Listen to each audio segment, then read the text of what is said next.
ನಮಸ್ಕಾರ ವೀಕ್ಷಕರೇ ಕನ್ನಡದ ನಟ ಪವರ್ ಸ್ಟಾರ್ ಪುನೀತ್ ರಾಜ್ಕುಮಾರ್ ಅವರು ನಮ್ಮನ್ನ ಅಗಲಿ 2 ವರ್ಷಗಳು ಕಳೆದು ಹೋಗಿದೆ. ಕರ್ನಾಟಕದ ಮನೆಗಳಲ್ಲಿ ಅಜರಾಮರವಾಗಿದ್ದಾರೆ. 2021 ಅಕ್ಟೋಬರ್ 29ರಂದು ಪುನೀತ್ ರಾಜ್ಕುಮಾರ್ ಅವರು ನಿಧನರಾಗಿದ್ರು. ಹೃದಯ ಸಮಸ್ಯೆಯಿಂದಾಗಿ ಇದ್ದಕ್ಕಿದ್ದಂತೆ ಇಹಲೋಕವನ್ನ ತ್ಯಜಿಸಿದ್ರು.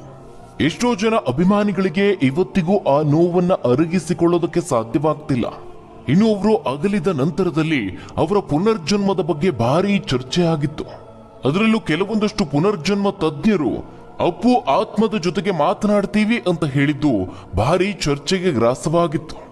ಅದೇ ರೀತಿಯಾಗಿ ಜನ್ಮಾಂತರ ಖ್ಯಾತಿಯ ಪುನರ್ಜನ್ಮ ತಜ್ಞ ರಾಮಚಂದ್ರ ಗುರೂಜಿಯವರು ಸಹ ಅಪ್ಪು ಆತ್ಮದ ಜೊತೆಗೆ ಮಾತನಾಡುವ ಪ್ರಯತ್ನವನ್ನ ನಡೆಸ್ತೀನಿ ಅನ್ನುವ ಮಾತುಗಳನ್ನು ಹೇಳಿದ್ರು. ಆ ಒಂದು ವಿಚಾರವನ್ನ ಕೇಳಿ ಎಲ್ಲರಿಗೂ ಅಚ್ಚರಿ ಮೂಡಿತ್ತು, ಜೊತೆಗೆ ಅಷ್ಟೇ ಕುತೂಹಲ ಮೂಡಿತ್ತು. ಇದೀಗ ರಾಮಚಂದ್ರ ಗುರೂಜಿಯವರು ಮತ್ತೆ ಮುನ್ನೆಲೆಗೆ ಬಂದಿದ್ದಾರೆ. ತಾವು ಪುನೀತ್ ಆತ್ಮದ ಜೊತೆಗೆ ಮಾತನಾಡಿದ್ದನ್ನ ದೃಢಪಡಿಸಿದ್ದು ಮಾತ್ರವಲ್ಲದೆ ಹಲವಾರು ವಿಚಾರಗಳನ್ನ ಹಂಚಿಕೊಂಡಿದ್ದಾರೆ. ಅಲ್ಲಿ ಪುನೀತ್ ಅವರಿಗೆ ಕೇಳಿದ ಹಲವಾರು ಪ್ರಶ್ನೆಗಳಿಗೆ ಯಾವ ರೀತಿಯಾಗಿ ಉತ್ತರವನ್ನ ನೀಡಿದ್ರು ಅನ್ನೋದನ್ನ ಬಹಿರಂಗಪಡಿಸಿದ್ದಾರೆ. ಹಾಗಾದರೆ ಅಪ್ಪು ಆತ್ಮದ ಜೊತೆಗೆ ರಾಮಚಂದ್ರ ಗುರೂಜಿಯವರು ನಡೆಸಿದ ಮಾತುಕತೆ ಏನು? ರಾಮಚಂದ್ರ ಗುರೂಜಿಯವರು ಬಿಚ್ಚಿಟ್ಟ ಸಾವಿನ ರಹಸ್ಯ ಏನು? ನಮ್ಮೆಲ್ಲರ ಪ್ರೀತಿಯ ಅಪ್ಪು ಈಗಾಗಲೇ ಮತ್ತೊಮ್ಮೆ ಜನಿಸಿದ್ದಾರ? ಪುನೀತ್ ಅವರ ಪುನರ್ಜನ್ಮದ ಬಗ್ಗೆ ಗುರೂಜಿಯವರು ಏನು ಹೇಳಿದ್ರು? ಆ ಎಲ್ಲದರ ಬಗ್ಗೆ ಒಂದು ವರದಿ ಇದೆ, ನೋಡೋಣ. ವೀಕ್ಷಕರೇ, Sandalwood power star Puneeth Rajkumar ನಿಧನದ ಸುದ್ದಿ ಅವರ ಅಭಿಮಾನಿ ವಲಯದಲ್ಲಿ ಇಂದಿಗೂ ಅದೊಂದು ಕೆಟ್ಟ ದುರಂತ, ನಮ್ಮೆಲ್ಲರಿಗೂ ಮರೆಯಲಾಗದ ನೋವಿನ ಸಂಗತಿ ಅಂತಲೇ ಹೇಳ್ಬೋದು. ಪುನೀತ್ ಅವರು ಇಲ್ಲವಾಗಿ ವರ್ಷಗಳು ಉರುಳಿದರೂ ಇಂದಿಗೂ ಅವರನ್ನ ಜಪಿಸೋ ಅಭಿಮಾನಿಗಳಿದ್ದಾರೆ. ಅವರಿಲ್ಲದೆ ಇದ್ರೂ ಹಬ್ಬದಂತೆ ಅವರ ಜನ್ಮದಿನವನ್ನ ಆಚರಿಸುತ್ತಾರೆ. ಇವತ್ತಿಗೂ ಚಿತ್ರಮಂದಿರಗಳಲ್ಲಿ ಅಪ್ಪು ಅವರ ಸಿನಿಮಾಗಳು ಮರು ಬಿಡುಗಡೆ ಆದರೆ ಕ್ಷೀರಾಭಿಷೇಕ ಮಾಡಿ ಸ್ವಾಗತಿಸುವ ದೊಡ್ಡ ಅಭಿಮಾನಿ ಬಳಗವೇ ಇದೆ.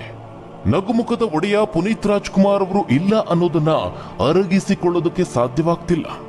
ಚಿಕ್ಕ ವಯಸ್ಸಿನಲ್ಲೇ ಫಿಟ್ ಇದ್ದಂತಹ ಸಂದರ್ಭದಲ್ಲೇ ಇಹಲೋಕವನ್ನ ತ್ಯಜಿಸಿ ಎಲ್ಲರಿಗೂ ಮರೆಯಲಾಗದ ನೋವನ್ನ ಕೊಟ್ಟಿದ್ದಾರೆ.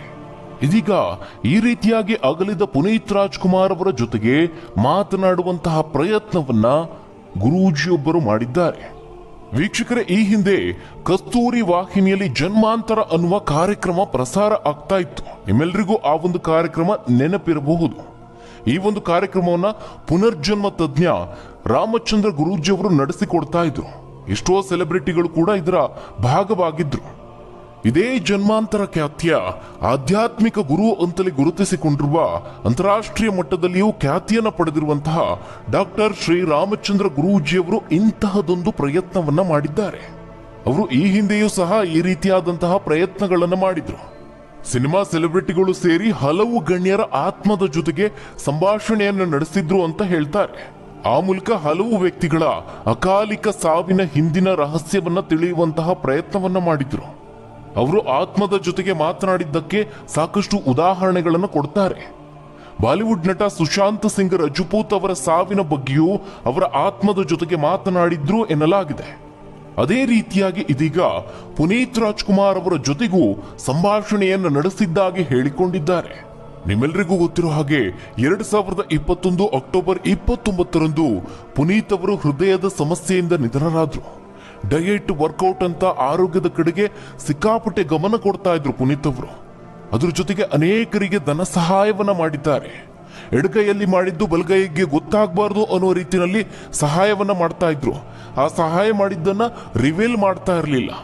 ಅದೇ ರೀತಿಯಾಗಿ ಸಹಾಯ ಪಡೆದವರು ರಿವೀಲ್ ಮಾಡೋದಕ್ಕೂ ಸಹ ಬಿಡ್ತಾ ಇರಲಿಲ್ಲ. ಆದ್ರೆ ಅವರ ನಿಧನದ ಬಗ್ಗೆ ಸಾಕಷ್ಟು ಊಹಾಪೋಹಗಳು ಕೇಳಿ ಬಂದಿತ್ತು. ಇದೇ ಒಂದು ಊಹಾಪೋಹಗಳು ಸತ್ಯವೋ ಸುಳ್ಳೋ ಅನ್ನೋದನ್ನ ತಿಳಿದುಕೊಳ್ಳೋದಕ್ಕೆ ರಾಮಚಂದ್ರ ಗುರೂಜಿಯವರು ಅಪ್ಪು ಆತ್ಮದ ಜೊತೆಗೆ ಮಾತನಾಡಿದ್ದಾರಂತೆ. ಆದ್ರೆ ಇದರಲ್ಲಿ ಅಚ್ಚರಿಯ ಸಂಗತಿ ಏನಪ್ಪಾ ಅಂದ್ರೆ, ಗುರೂಜಿಯವರು ಅಪ್ಪು ಆತ್ಮದ ಜೊತೆಗೆ ಮಾತನಾಡಿರೋದು ಈಗಲ್ಲ. ಅಪ್ಪು ನಿಧನರಾಗಿ ಕೆಲ ದಿನಗಳಲ್ಲಿಯೇ ಅವರು ಆತ್ಮದ ಜೊತೆಗೆ ಮಾತನಾಡಿದ್ರಂತೆ. ಈ ವಿಚಾರಗಳನ್ನ ಅವರು ಈಗ ಬಹಿರಂಗಪಡಿಸ್ತಿದ್ದಾರೆ. ಈ ಬಗ್ಗೆ ಅವರು ಏನು ಹೇಳಿದ್ದಾರೆ ಅನ್ನೋದನ್ನ ನೋಡೋದಾದ್ರೆ, ಆಧ್ಯಾತ್ಮಿಕವಾಗಿ ಸಾಧನೆ ಮಾಡಿರುವ ವ್ಯಕ್ತಿಗೆ ಅವರ ಸಾವಾಗುವ 6 ತಿಂಗಳ ಮುಂಚೆಯೇ ಮುನ್ಸೂಚನೆ ಸಿಕ್ಕಿರುತ್ತದೆ. ಅದು ಕೆಲವರಿಗೆ ಗೊತ್ತಾಗಬಹುದು, ಗೊತ್ತಾಗದೇ ಇರಬಹುದು. ಪುನೀತ್ ರಾಜ್ಕುಮಾರ್ ಅವರಿಗೂ ಅವರ ಸಾವಿನ ಬಗ್ಗೆ ಗೊತ್ತಾಗಿರುತ್ತದೆ. ಅವರು ಅದನ್ನು ಸ್ವೀಕಾರ ಮಾಡಿ ಸುಮ್ಮನಿದ್ದಿರಬಹುದು ಅಥವಾ ಗೊತ್ತಾಗದೇ ಇರಬಹುದು. ನಾನು ಅವರ ಸಾವಿನ ಕಾರಣವನ್ನು ತಿಳಿದುಕೊಳ್ಳಲು ಆತ್ಮದ ಜೊತೆಗೆ ಮಾತನಾಡಿದೆ ಅಂತ ರಾಮಚಂದ್ರ ಗುರೂಜಿಯವರು ಕಾರಣವನ್ನು ತಿಳಿಸಿದ್ದಾರೆ. ಕೇವಲ ಇದಿಷ್ಟೇ ಅಲ್ಲದೆ ಆತ್ಮದ ಜೊತೆಗೆ ಸಂಭಾಷಣೆ ನಡೆಸುವಂತಹ ಸಂದರ್ಭದಲ್ಲಿ ಹಲವು ಪ್ರಶ್ನೆಗಳನ್ನು ಮುಂದಿಟ್ಟಿದ್ದಾರೆ. ಅಲ್ಲದೆ ಆ ಎಲ್ಲಾ ಪ್ರಶ್ನೆಗಳಿಗೆ ಪ್ರತ್ಯುತ್ತರ ಬಂದಿರೋದಾಗಿ ತಿಳಿಸಿದ್ದಾರೆ. ಅಂದ್ರೆ ಪುನೀತ್ ಅವರ ಆತ್ಮ ಗುರೂಜಿಯವರ ಜೊತೆಗೆ ಪ್ರತಿಕ್ರಿಯೆ ನೀಡಿದೆ ಅನ್ನುವ ಮಾತನ್ನ ಹೇಳಿರುವಂಥದ್ದು. ಈ ಹಿಂದೆ ಅಪ್ಪು ಅವರು ನಿಧನರಾದಂತಹ ಸಂದರ್ಭದಲ್ಲಿ ಆ ಒಂದು ನಿಧನದ ಬಗ್ಗೆ ಹಲವು ಊಹಾಪೋಹಗಳು ಹರಿದಾಡಿತ್ತು. ನಿಧನದ ಬಗ್ಗೆ ಬೇರೆ ಬೇರೆ ಕಾರಣಗಳು ಕೇಳಿ ಬಂದಿದ್ವು. ಆದ್ರೆ ಗುರೂಜಿಯವರು ಪುನೀತ್ ಅವರ ಆತ್ಮದ ಜೊತೆಗೆ ಮಾತನಾಡಿದಂತಹ ಸಂದರ್ಭದಲ್ಲಿ ನಿಧನದ ಕಾರಣವನ್ನು ಕೇಳಿದಾಗ ನಾನು ಹೃದಯದ ಸಮಸ್ಯೆಯಿಂದ ಸಾವನ್ನಪ್ಪಿದೆ, ಬೇರ್ಯಾವ ಕಾರಣವೂ ಇರಲಿಲ್ಲ ಅಂತ ಹೇಳಿದ್ದಾರಂತೆ. ಇದಲ್ಲದೆ ಅವರಿಗೆ ಎಲ್ಲಿದ್ದೀರಾ ಅನ್ನುವ ಪ್ರಶ್ನೆಯನ್ನು ಗುರೂಜಿ ಕೇಳಿದ್ದಾರೆ.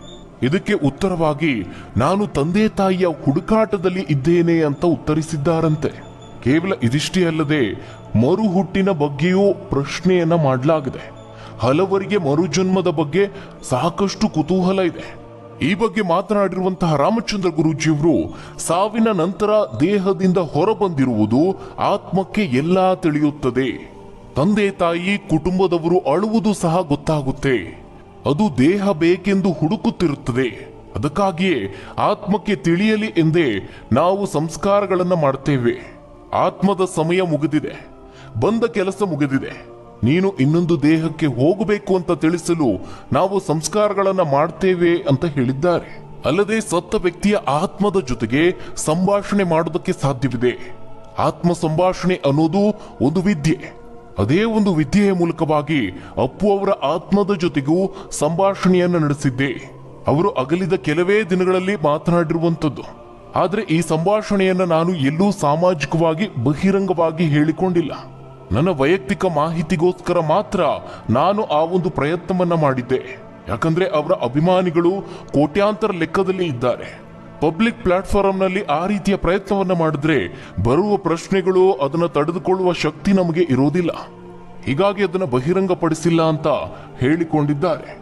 ಇನ್ನು ಪುನೀತ್ ಅವರ ಪುನರ್ಜನ್ಮದ ಬಗ್ಗೆ ಮಾತನಾಡಿದ್ದ ಅವರು ಆತ್ಮದ ಜೊತೆಗೆ ಸಂಭಾಷಣೆ ಮಾಡುವಂತಹ ಸಂದರ್ಭದಲ್ಲಿ ಈ ಬಗ್ಗೆ ಪ್ರಶ್ನೆಯನ್ನ ಎತ್ತಿದ್ದಾರೆ. ಮತ್ತೆ ಹುಟ್ಟಿ ಬರ್ತೀರಾ ಅಂತ ಅಪ್ಪು ಅವರ ಆತ್ಮದ ಜೊತೆಗೆ ಮಾತನಾಡಿದ್ದಾರೆ. ಅದಕ್ಕೆ ಪ್ರತ್ಯುತ್ತರವಾಗಿ ಅದರ ಬಗ್ಗೆ ಯೋಚನೆ ಮಾಡಿಲ್ಲ, ಒಂದೊಮ್ಮೆ ಹುಟ್ಟಿ ಬರುವುದಾದರೆ ನಾನು ನನ್ನ ಮಗಳ ಹೊಟ್ಟೆಯಲ್ಲಿ ಹುಟ್ಟಿ ಬರ್ತೇನೆ ಅಂತ ಉತ್ತರವನ್ನ ನೀಡಿದ್ರಂತೆ. ಇದಿಷ್ಟು ಅವರ ಆತ್ಮದ ಜೊತೆಗೆ ಸಂಭಾಷಣೆ ಮಾಡಿ ತಿಳಿದುಕೊಂಡಿದ್ದು ಎಂದಿದ್ದಾರೆ. ಅವರ ಸಾವಿನ ಬಗ್ಗೆ ಸಾಕಷ್ಟು ಕುತೂಹಲ ವ್ಯಕ್ತವಾಗಿದ್ದರಿಂದ ನಾವು ನಮ್ಮ ಸಂಶೋಧನೆಗಾಗಿ ಖಾಸಗಿ ಭಂಡಾರಕ್ಕಾಗಿ ಮಾಡಿದ್ದು ಅಂತ ಸ್ಪಷ್ಟಪಡಿಸಿದ್ದಾರೆ. ಜೊತೆಗೆ ಅಪ್ಪು ಅವರಂತಹ ಸುಂದರ ವ್ಯಕ್ತಿತ್ವದ ಆತ್ಮಗಳಿಗೆ ಸದ್ಗತಿ ಕೂಡ ಆಗಬಹುದು ಅಥವಾ ಮರುಹುಟ್ಟು ಆಗಬಹುದು ಅಂತ ಹೇಳಿದ್ದಾರೆ. ಆ ಮೂಲಕವಾಗಿ ಅಪ್ಪು ಅವರ ಪುನರ್ಜನ್ಮದ ಬಗ್ಗೆ ಮತ್ತಷ್ಟು ಕುತೂಹಲ ಮೂಡುವಂತೆ ಮಾಡಿದ್ದಾರೆ. ಇದಿಷ್ಟು ಆತ್ಮದ ಜೊತೆಗೆ ನಡೆಸಿದಂತಹ ಸಂಭಾಷಣೆ ಆದ್ರೆ, ಇನ್ನು ನಿಮ್ಮೆಲ್ಲರಿಗೂ ಗೊತ್ತಿರೋ ಹಾಗೆ ಪುನೀತ್ ರಾಜ್ಕುಮಾರ್ ಅವರು ಹಲವು ಸಮಾಜಮುಖಿ ಕೆಲಸಗಳನ್ನ ಮಾಡಿದ್ದಾರೆ. ಹೀಗಿರುವಾಗಲೇ ಕರ್ನಾಟಕ ರತ್ನ ಡಾಕ್ಟರ್ ಪುನೀತ್ ರಾಜ್ಕುಮಾರ್ ಅವರ ಅಭಿಮಾನಿಗಳಿಗೆ ಸದ್ಯದಲ್ಲೇ ಖುಷಿ ಸುದ್ದಿ ಸಿಗಲಿದೆ. ಬೆಂಗಳೂರಿನ ಮೆಟ್ರೋ ಸ್ಟೇಷನ್ ಒಂದಕ್ಕೆ ಪುನೀತ್ ರಾಜ್ಕುಮಾರ್ ಅವರ ಹೆಸರನ್ನ ಇಡೋದಕ್ಕೆ ಪ್ರಸ್ತಾಪ ಆಗಿದೆ. ಗೊಟ್ಟಿಗೆರೆ ಹಾಗೆ ನಾಗಾವರ ನಡುವಣ ನಮ್ಮ ಮೆಟ್ರೋ ಪಿಂಕ್ ಮಾರ್ಗದ ಪಾಟರಿ ಟೌನ್ ಸ್ಟೇಷನ್ಗೆ ಪವರ್ ಸ್ಟಾರ್ ಪುನೀತ್ ರಾಜ್ಕುಮಾರ್ ಅವರ ಹೆಸರಿಡುವುದಕ್ಕೆ ಒತ್ತಡ ಹೆಚ್ಚಾಗ್ತಾ ಇದೆ. ಹೌದು, ಪಾಟರಿ ಟೌನ್ ಮೆಟ್ರೋ ಸ್ಟೇಷನ್ಗೆ ಕರ್ನಾಟಕ ರತ್ನ ಪುನೀತ್ ರಾಜ್ಕುಮಾರ್ ಅವರ ಹೆಸರಿಡುವಂತೆ ಪ್ರಧಾನಿ ನರೇಂದ್ರ ಮೋದಿ, ಮುಖ್ಯಮಂತ್ರಿ ಸಿದ್ದರಾಮಯ್ಯ, ಉಪಮುಖ್ಯಮಂತ್ರಿ ಡಿ.ಕೆ. ಶಿವಕುಮಾರ್, ರಾಜ್ಯಪಾಲರು ಹಾಗೆ ಮೆಟ್ರೋ ಎಂಡಿಗೆ ಕರ್ನಾಟಕ ಬಹುಜನ ಫೆಡರೇಷನ್ ಪತ್ರವನ್ನು ಬರೆದಿದೆ. ಈ ಒಂದು ಪತ್ರಕ್ಕೆ ಪ್ರಧಾನಿ ಕಾರ್ಯಾಲಯದಿಂದ ಸಕಾರಾತ್ಮಕ ಪ್ರತಿಕ್ರಿಯೆ ಬಂದಿರೋದಾಗಿ ಮಾಹಿತಿ ತಿಳಿದು ಬರ್ತಾ ಇದೆ. ಅಲ್ಲದೆ ಇದೇ ವಿಚಾರದ ಬಗ್ಗೆ ಕರ್ನಾಟಕ ಮುಖ್ಯಮಂತ್ರಿ ಸಿದ್ದರಾಮಯ್ಯ ಅವರು ಕೂಡ ಮೆಟ್ರೋ ಎಂಡಿಗೆ ಮನವಿ ಪರಿಶೀಲಿಸುವುದಕ್ಕೆ ಪತ್ರವನ್ನ ಬರೆದಿದ್ದಾರೆ ಎನ್ನಲಾಗಿದೆ. ಮುಂದಿನ ಕೆಲವೇ ದಿನಗಳಲ್ಲಿ ಅಧಿಕೃತ ಘೋಷಣೆ ಮಾಡುವಂತಹ ಸಾಧ್ಯತೆ ಇದೆ. ಹೀಗಾಗಿ ಅಪ್ಪು ಅಭಿಮಾನಿಗಳಿಗೆ ಸದ್ಯದಲ್ಲೇ ಗುಡ್ ನ್ಯೂಸ್ ಸಿಗಲಿದೆ ಅನ್ನಬಹುದು. ಹಾಗಾದ್ರೆ ವೀಕ್ಷಕರೇ, ಈ ಬಗ್ಗೆ ನೀವೇನಂತೀರಾ? ನಿಮ್ಮ ಅನಿಸಿಕೆ ಅಭಿಪ್ರಾಯವನ್ನ ಕಮೆಂಟ್ ಮೂಲಕವಾಗಿ ತಿಳಿಸಿ. ಧನ್ಯವಾದಗಳು ವೀಕ್ಷಕರೇ.